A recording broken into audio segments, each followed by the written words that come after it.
Sign of the Beaver, Chapter 9, Part 2. With one sure stroke, he split one end of the root, then peeled off the bark by pulling at it with his teeth. He separated the whole length into 2 strands, which he spliced together by rolling them against his bare thigh. Next, he searched about in the bushes until he found 2 forked saplings about 3 feet apart. He trimmed the twigs from these, drawing his knife towards his chest as Matt had been taught not to do. Then he cut a stout branch and rested it lightly across the forks of his saplings. From the thread-like root, he made a noose and suspended it from the stick so that it hung just above the ground. He worked without speaking, and it seemed to Matt that all this took him no time at all. "Rabbit run into trap," he said finally.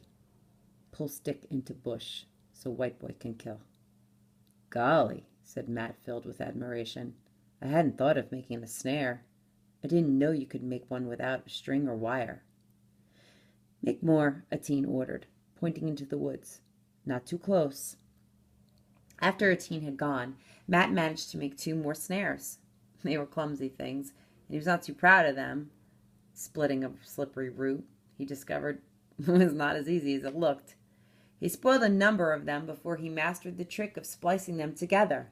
They did not slide as easily as the one Atene had made, but they seemed strong enough.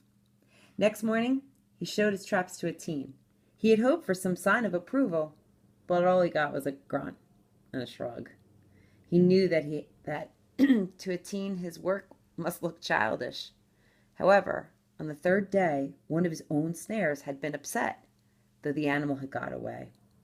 The day after that, to his joy, there was actually a partridge struggling to free itself in the bushes where the stick had caught. This time, the grunt with which Atene rewarded him sounded very much like his grandfather's "good." Silently, the Indian watched as Matt reset the snare. Then they walked back to the cabin, Matt swinging his catch as nonchalantly as he had seen Atene do. "You don't need to bring me any more food," he boasted. "I'll catch my own meat from now on." Nevertheless, Atene continued to bring him some offering every morning. Not always fresh meat. He seemed to know exactly when Matt had finished the last scrap of rabbit or duck. Sometimes he brought a slab of corn cake, or a pouch full of nuts. Once, a small cake of maple sugar. Plainly, he felt bound to keep the terms of his grandfather's treaty. Matt stuck to his part of the bargain as well, though the lessons were an ordeal for both of them. Matt knew well enough what a poor teacher he was. Sometimes it seemed that Atene was learning in spite of him. Once the Indian had resigned himself to mastering 26 letters. He took them in a gulp, scorning the childish candle and door and table that Matt had devised.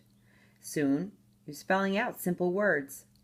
The real trouble was that Atene was contemptuous, and that the whole matter of white man's words seemed to him nonsense. Impatiently, they hurried through the lessons to get on with Robinson Crusoe.